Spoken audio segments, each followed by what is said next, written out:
Berlin, early 1944. The winter light is thin and colourless over Wilhelmstrasse. Inside the Ministry of Propaganda, the air is thick with cigarette smoke, stale coffee, and the low hum of typewriters. Clerks move stacks of paper from desk to desk. Frontline reports, casualty summaries, radio scripts, and foreign newspapers that are never meant for the street outside. On a long table near the back of the room, a censor spreads out a new bundle of clippings, neutral press from Switzerland. A British paper intercepted through diplomatic channels, a thin, curling strip of photo wire. He works quickly at first, trained to search for phrases that can damage morale. Then his hand stops. On one grainy photograph, a knocked-out German self-propelled gun lies at an angle in a muddy lane. Around it stand infantry in unfamiliar battle dress, broad helmets, distinctive webbing, a small badge on a sleeve, a maple leaf. The caption is brief and precise. Canadian troops after capturing a German position in Italy. The man studies the ruined vehicle, the relaxed posture of the soldiers, the German prisoners blurred in the background. It is only one image among thousands, another frame in a war of paper, yet he understands at once that it does not fit the story they have been selling. To understand why that single photograph, and the many that followed, struck so hard inside Berlin, we have to step back and see the world those propagandists believed they controlled. In the first years of the war, the men in that Berlin building lived inside a carefully constructed world. Since 1933, Joseph Goebbels and his ministry had tightened their grip on almost everything a German could read, watch, or hear. Newspapers carried the same headlines. Radio voices repeated the same phrases. Newsreels in darkened cinemas showed carefully selected images. German columns advancing. Enemy troops surrendering. Flags rising over captured cities. Defeats were trimmed, delayed, or simply erased. The system had rules. Casualty lists were managed to avoid sudden shocks. The names of formations that had been destroyed were concealed behind vague phrases. When a front collapsed, newsreels showed maps with arrows straightened or shortened, not routes of retreat. The story was always the same. Setbacks were temporary. The Wehrmacht remained superior. The enemy was clumsy and divided. Within that picture, Canada barely existed as an independent actor. When Nazi speakers mentioned Canadians at all, they usually folded them into a blur of Anglo-American plutocracies, or British Commonwealth auxiliaries. The Empire, not the Dominion, was the unit. Canadians were portrayed as colonial troops, brave perhaps, but directionless. Used by London, supposedly led by decadent politicians and weak generals. Reality was different. From 1939 onward, Canada mobilized on a scale that surprised even some of its own citizens. A country of just over 11 million people would eventually put more than 1 million men and women into uniform. Shipyards along the Atlantic built corvettes and frigates. Factories turned out artillery, small arms, armoured vehicles, and the Canadian military pattern trucks that would appear in photographs from almost every Allied theatre. The Germans, however, first met Canadians not in Italy or Normandy, but in places where the outcome favoured the propaganda story. In December 1941, Canadian battalions fought in the doomed defence of Hong Kong. The garrison surrendered after a brutal struggle. For Berlin, this was proof that Allied colonial troops could be overwhelmed. In August 1942, Canadian forces led the raid on Dieppe. Tanks bogged down. Infantry were trapped under fire. Casualties were appalling. Propagandists seized on it as a symbol of Allied incompetence on the Western Front. Inside Germany, these early clashes fixed an image. Canadians as brave, perhaps, but expendable. A tool for British miscalculation. Their courage could be acknowledged without undermining the central myth of German tactical and moral superiority. What those same propagandists did not yet see was that, after Hong Kong and Dieppe, Canada would change how and where it fought, and that as Canadian units adapted, the cameras would follow them to very different kinds of battlefields.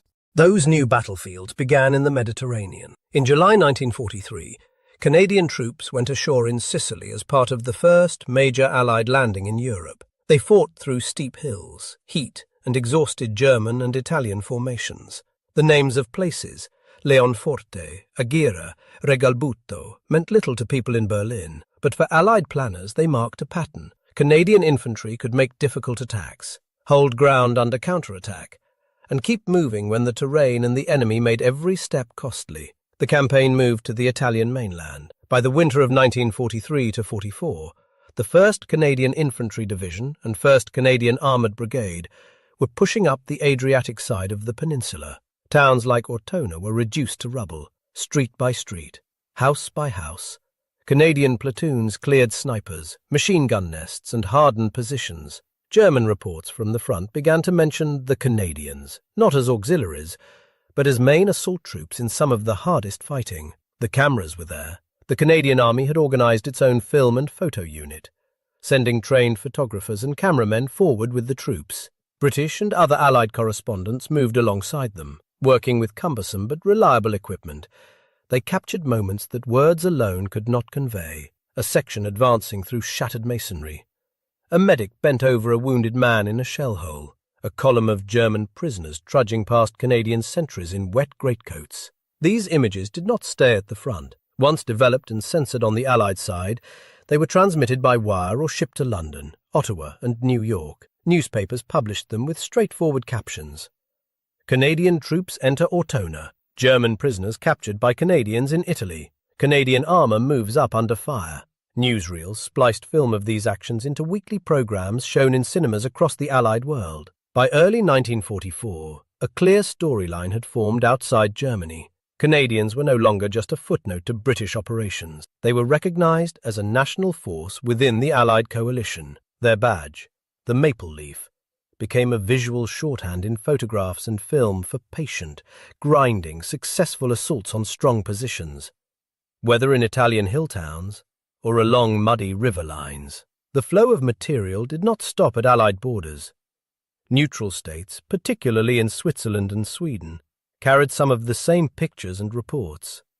Diplomats, businessmen and foreign workers moving into and out of the Reich brought clippings with them. Intelligence agencies on all sides collected foreign press, studied it, and occasionally allowed selected images to circulate within their own bureaucracies. In Berlin, behind the controlled headlines and the official maps, a smaller, more discreet archive began to form. It contained images that did not match the story on the radio. Canadian troops standing where German units were supposed to be unbroken. Canadian vehicles parked in towns the Wehrmacht was meant to hold. Canadian officers inspecting captured German guns. To understand why these photographs unsettled the people charged with shaping Germany's dreams and fears, we have to examine them as they did, from multiple angles: human, tactical, technological, and psychological. The first angle is the most basic one, the human eye trying to make sense of an unexpected scene. For most Berliners, the war reached them as sound and paper. They heard it through radio speeches, read it in official communiques, saw it in newsreels already cut and approved. The front was a distant line, abstract and blurred. Only those who worked in certain offices saw the unfiltered images arriving from abroad. On a desk in a ministry building, a photograph of Canadian soldiers could look almost ordinary at first glance. Men in helmets, ruins, a captured gun. The war had produced millions of similar frames. But to someone used to scanning pictures for detail, the differences stood out quickly. The shape of the helmets, the style of the uniforms, the maple leaf insignia on shoulder patches or battle dress. In one image, Canadian infantry are shown moving cautiously through the rubble of an Italian street, buildings shattered on either side. In another, a long line of German prisoners snicks toward a collection point, their faces tired, their hands deep in their pockets against the cold, guarded by a smaller number of Canadians whose posture is alert but unconcerned. Even without reading the caption, the hierarchy in the picture is obvious. One side holds the weapons, the other does not. One side is moving forward through wreckage, the other is being moved. For a clerk, analyst, or officer in Berlin leafing through these images, there was a quiet dissonance. The propaganda they helped produce spoke of German liberation of Europe, of Wehrmacht resilience, of weak and divided enemies. Yet here were Canadians, often portrayed as peripheral to the real struggle, standing in conquered positions, escorting German soldiers into captivity, occupying streets the Reich had once announced as firmly held. The photographs did not shout. They did something more subtle. They invited the viewer to ask a question the radio never raised. If these are Canadian troops in this place, doing this work, what happened to the Germans who were supposed to be there? That question becomes sharper when we shift from the human angle to the tactical one. When we look at what the pictures reveal on the ground, frame by frame. From a tactical point of view, the photographs arriving in neutral newspapers and Allied reports were maps in disguise. Canadian divisions were often committed at hinge points in the Allied advance, where a river had to be forced, a fortified line cracked, or a town seized for its road or railway links. Combat photographers were instructed to document not just the men, but the terrain and the enemy positions. As a result, many images carried silent information any trained officer could read. One set of photographs from Italy might show Canadian troops fanning out beyond a shattered farmhouse, German anti-tank guns abandoned in the yard. Another, taken days later, captures Canadian engineers working on a temporary bridge across a rain-swollen river, wrecked enemy vehicles lying on the banks. The sequence reveals not just a moment of combat, but a pattern. A defensive line breached, a water obstacle crossed, a route opened. In Normandy, similar tactical clues appeared. Images from the area behind Juno Beach, taken after the 6th of June 1944, show Canadian infantry moving inland past disabled German strongpoints. Later photographs from the Battle for Caen capture Canadian armour nose-to-nose with knocked-out German tanks, or infantry advancing under the cover of artillery and villages reduced to rubble. To a civilian viewer, these might be scenes of chaos without context. To staff officers in Berlin tasked with monitoring foreign press, the details were clearer. They could match church towers, bridges, and road junctions in the pictures to maps on their tables. They could see in a single frame that a Canadian unit now held ground the Wehrmacht claimed to control, or that German heavy weapons had been destroyed or abandoned. Even when the images were tightly cropped, certain things could not be hidden.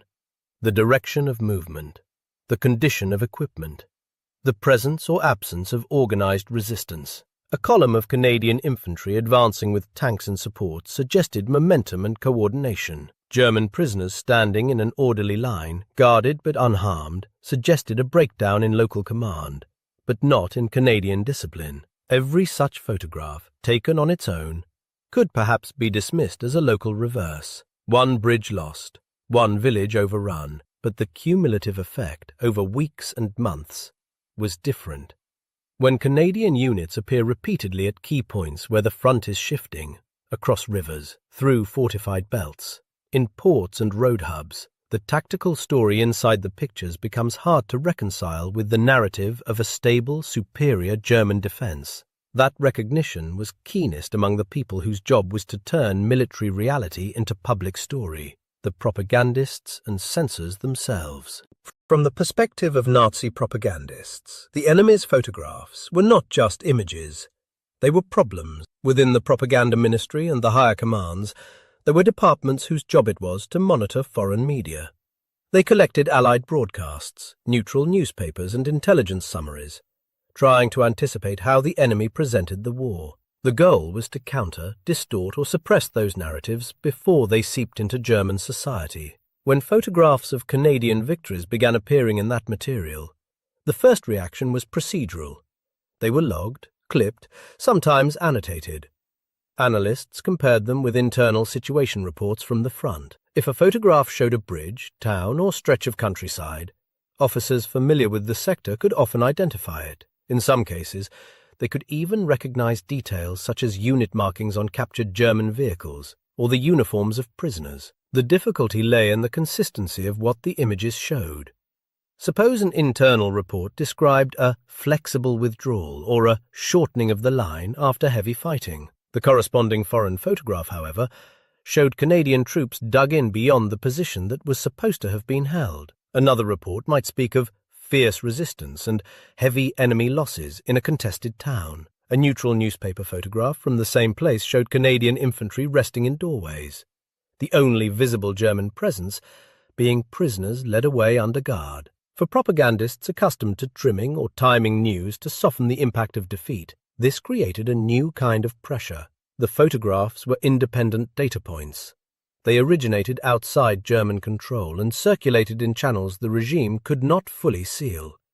Diplomatic pouches, intelligence exchanges, smuggling networks. Inside the ministry's offices, that meant the people tasked with crafting headlines and radio bulletins now had to write in the shadow of images they could not publicly acknowledge. They knew, for example, that Canadian units had played a central role in breaking a particular line in Italy, or in holding a corridor in Normandy. They could see that in the photographs spread out on their tables. Yet the public narrative might mention only enemy forces or Anglo-American units, avoiding any suggestion that a Dominion force had bested key German formations. The shock for many of these men did not come from one single photograph, but from the realization that Canada, rarely at the center of their pre-war worldview, kept appearing at the heart of reverses they were supposed to explain away. Each new image of Canadian troops standing where German troops had once stood was another reminder that the story of invincibility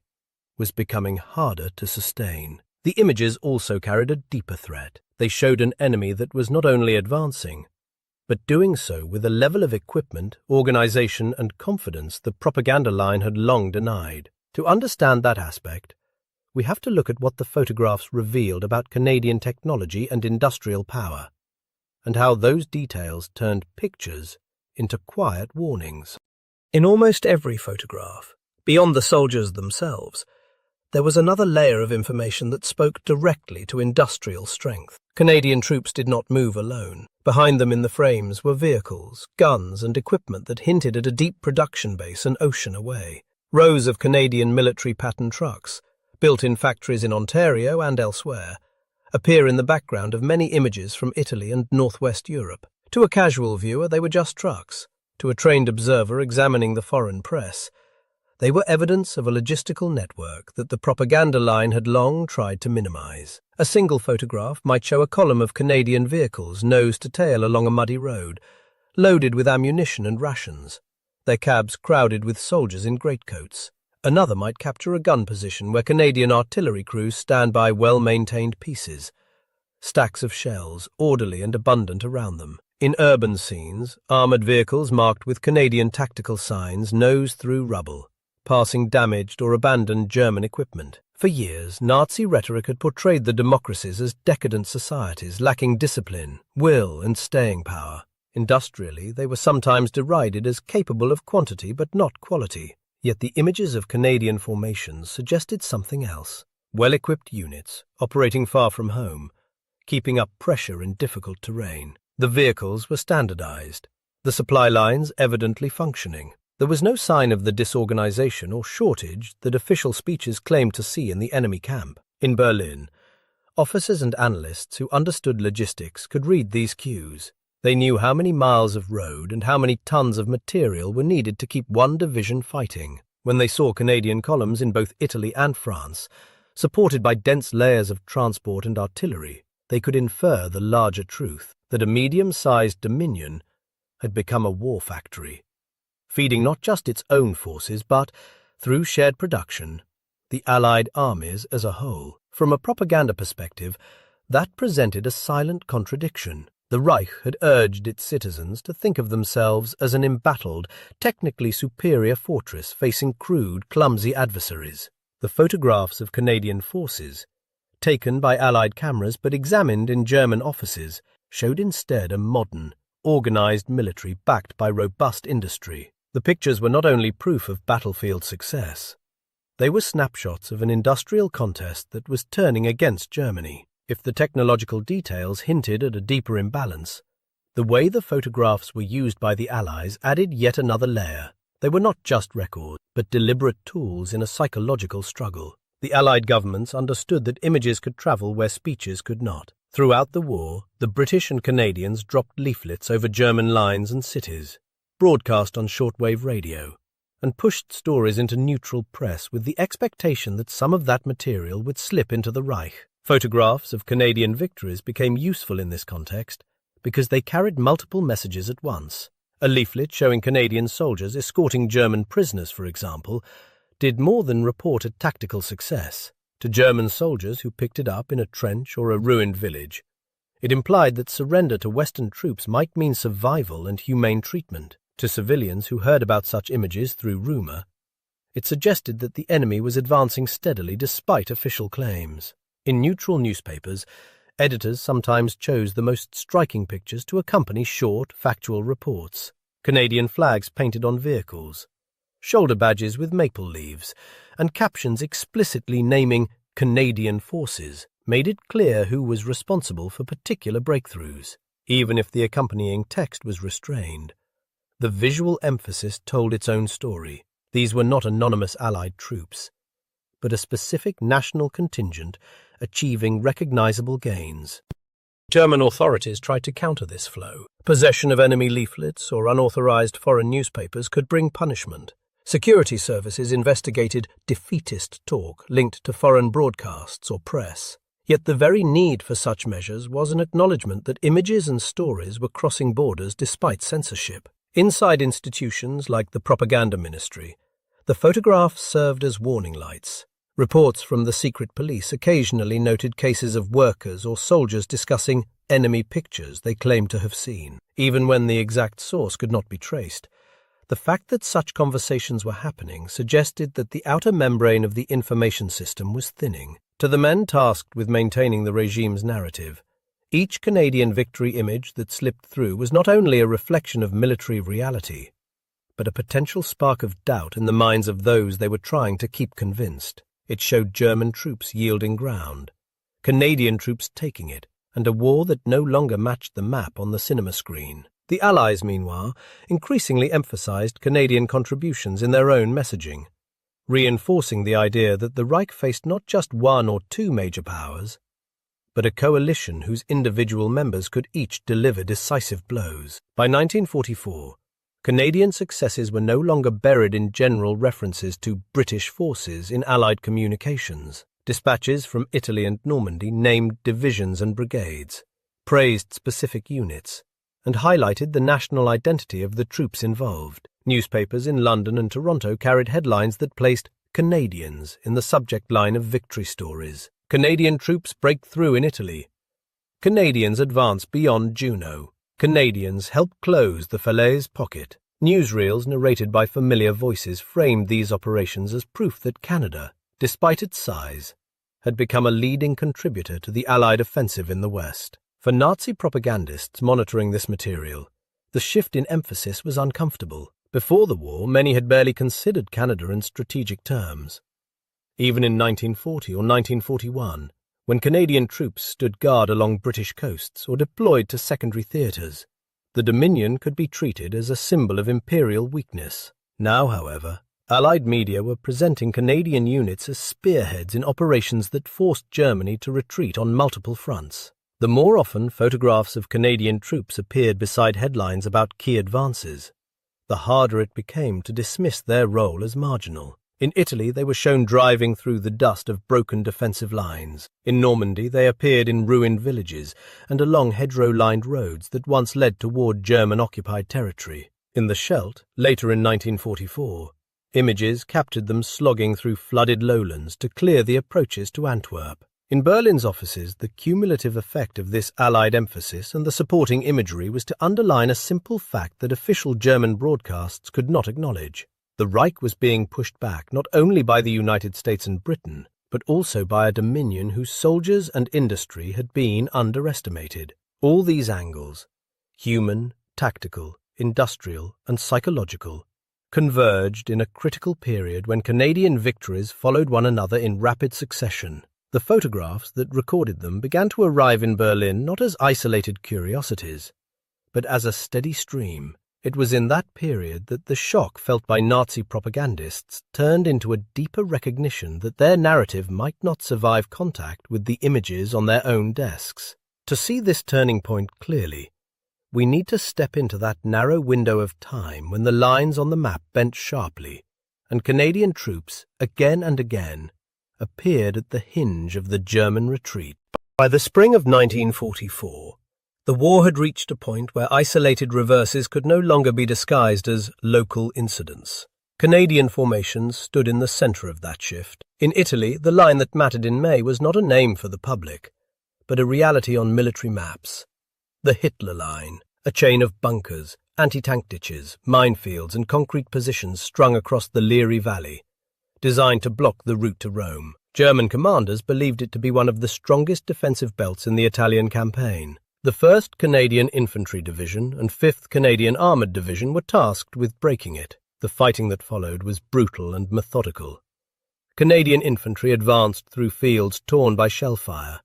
Engineers pushed forward under machine gun and mortar bursts to clear mines and fill tank traps. Armour tried to thread through narrow lanes between blown bridges and cratered roads. Casualty lists grew, yet position by position, the line buckled. The Canadian Film and Photo Unit was there. Their cameras recorded infantry sheltering behind low stone walls before an assault. They captured Shermans edging past shattered farmhouses. German guns lying silent in the foreground. They photographed, in stark detail, German prisoners herded back from the broken line, walking past Canadian units that had finally forced a crossing. Those images did not stay in albums at the front. They were wired back, developed, and printed in Allied newspapers. Captions named the formations. Canadian troops breach Hitler line. Canadian armour moves forward through gap in German positions. In some shots, the terrain was recognizable to anyone with access to Italian maps. The implication was clear. A supposedly impregnable defensive system had been cracked, and Canadian units were at the point of the spear.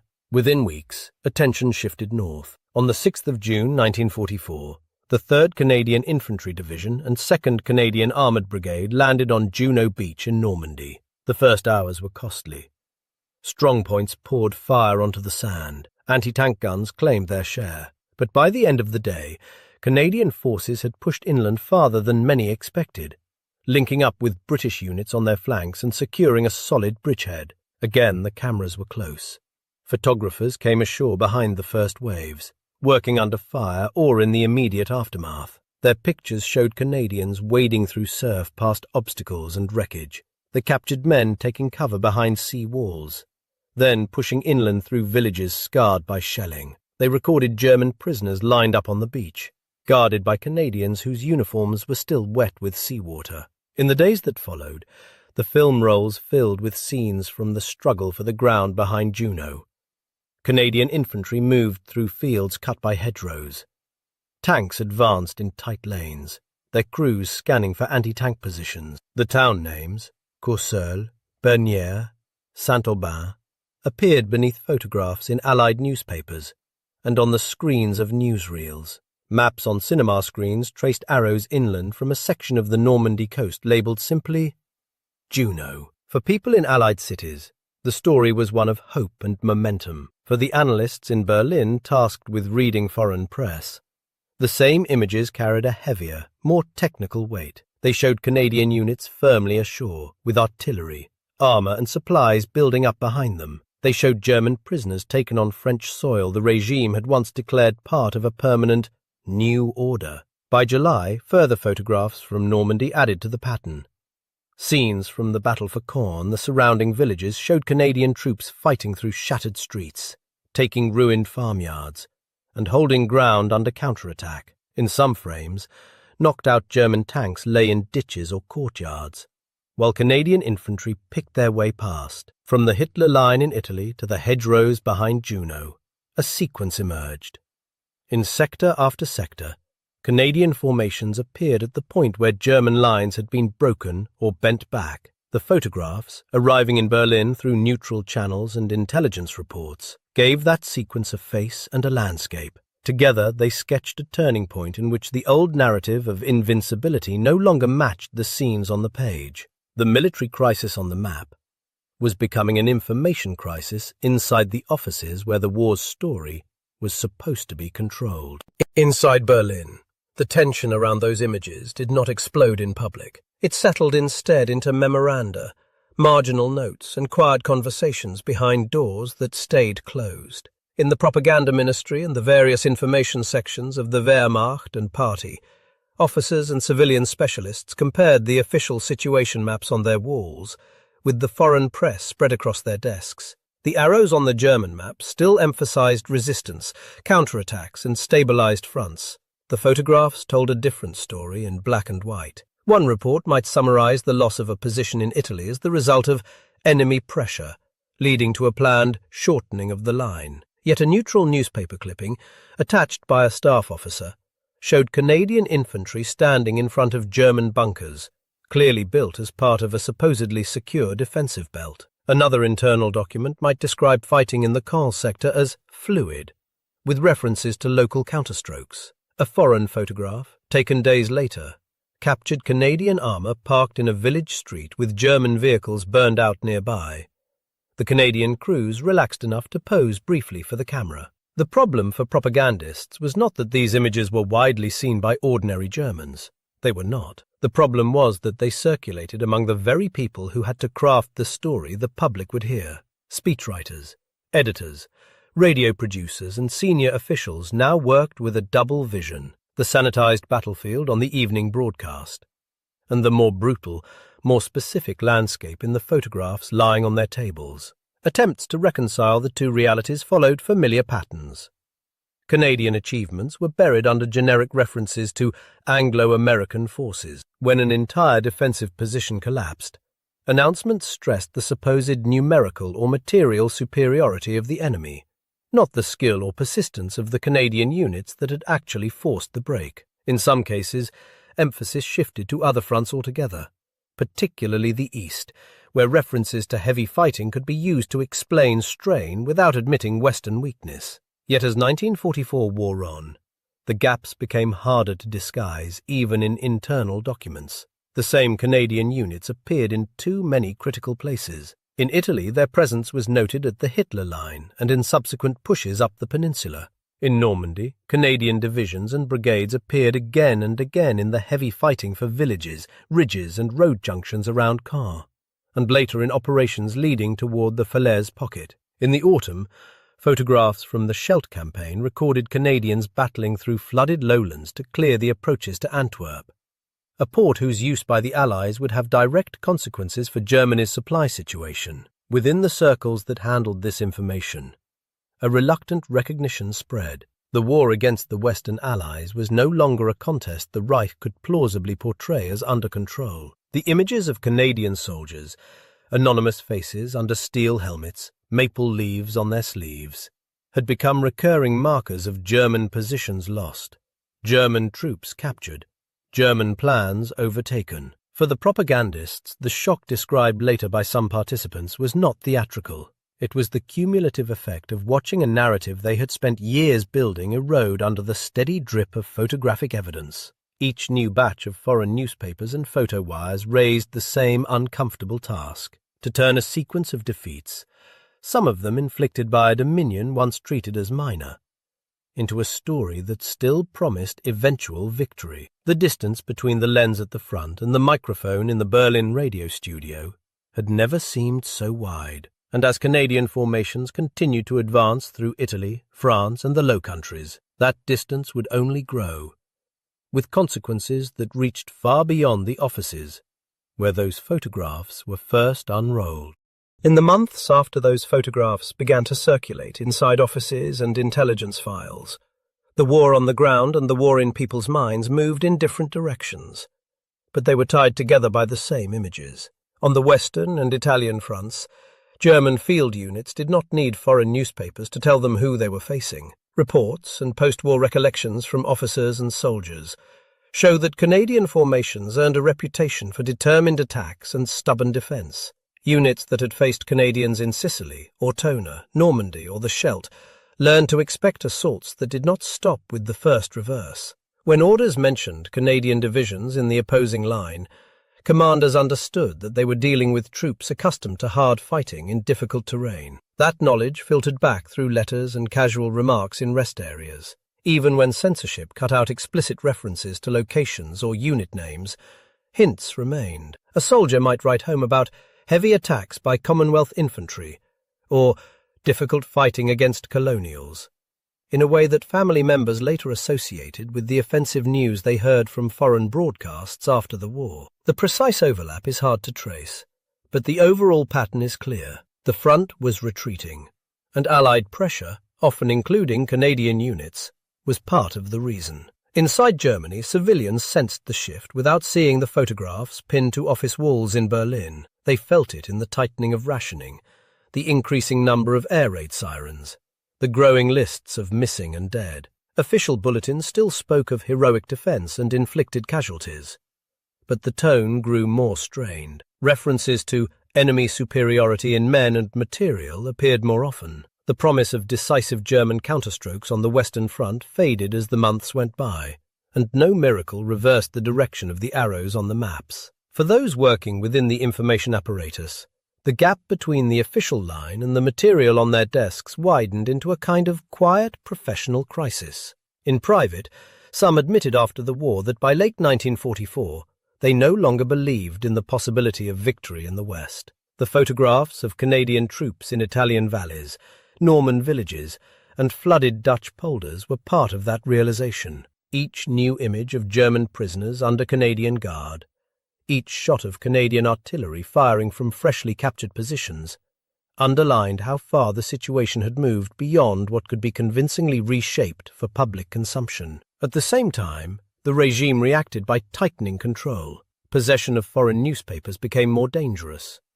Listening to enemy radio was punished more harshly. The harsher the penalties, the more obvious it became that the leadership feared not just enemy tanks and bombers, but stories and pictures that contradicted their own. By the time Canadian units were fighting on the approaches to Germany's borders, the photographs that had once stunned a small circle of specialists in Berlin had become part of a larger pattern, a visual record of relentless pressure on a regime that was running out of ways to explain its losses. When the fighting ended and the Reich collapsed in 1945, the photographs took on a different life. In the first months after surrender, Allied investigators seized documents, films, and photographic collections from ministries, military offices, and propaganda units. Among the piles of German material were also folders of foreign press clippings and enemy pictures that had been monitored during the war. In some cases, the very images of Canadian troops that had once circulated quietly in Berlin as a problem for propagandists now lay on tables as evidence of how accurately the outside world had recorded Germany's defeats.